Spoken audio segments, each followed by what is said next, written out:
Hello to you all from the Pennine Way in Upper Teesdale. And we've stopped here because just on this little bit of meadow here, just right beside the path, there are loads of different species of beautiful wildflowers. And you can definitely understand when you walk along here why this is a global geopark. So let's just have a little look at what species we found.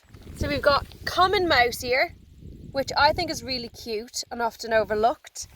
This is one of my favourites. This is eyebright. And it's so beautiful, and it's got a lovely splash of yellow and purple inside. And this has been used right up to today medicinally for eyes. And you'll find eyebright actually in some of Liz Earle's beauty products. So one of my eye ointments has eyebright in it still today, which is pretty cool. And then we have some forget-me-nots, which are just gorgeous. And then if we come over here, we've got, so this is a Meadow Buttercup, and the reason that we know this is, for me the giveaway is that it's really quite tall, but then you can confirm that with the leaves. So the leaves are got 1, 2, 3, 4, 5 subdivided lobes. So that's your Meadow Buttercup.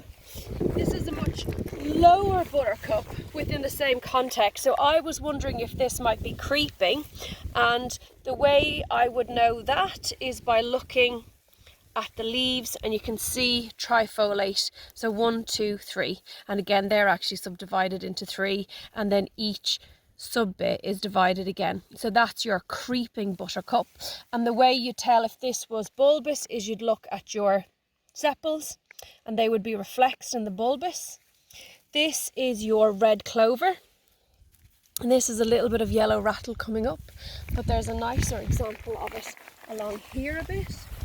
So you've got more red clover here, you've got your daisies, then over here you've got a beautiful example of yellow rattle.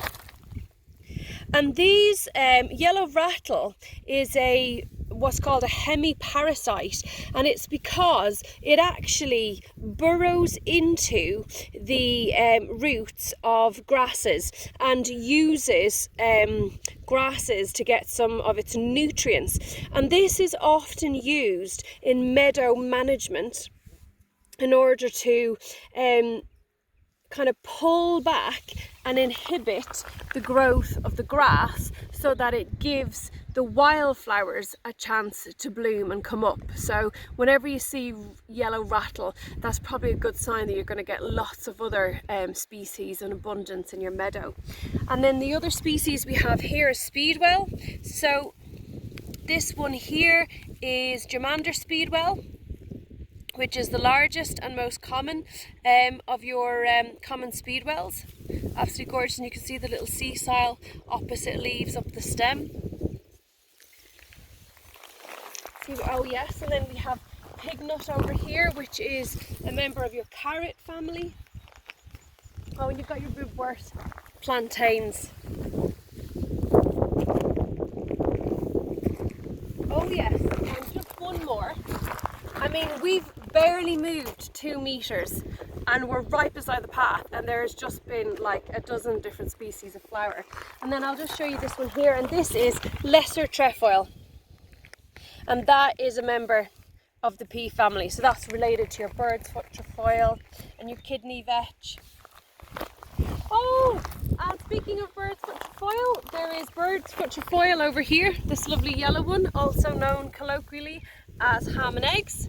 And then just underneath that, you might see on the left hand side there is a lovely 4-leafed yellow flower, and that is tormentil, which is a member of the rose family.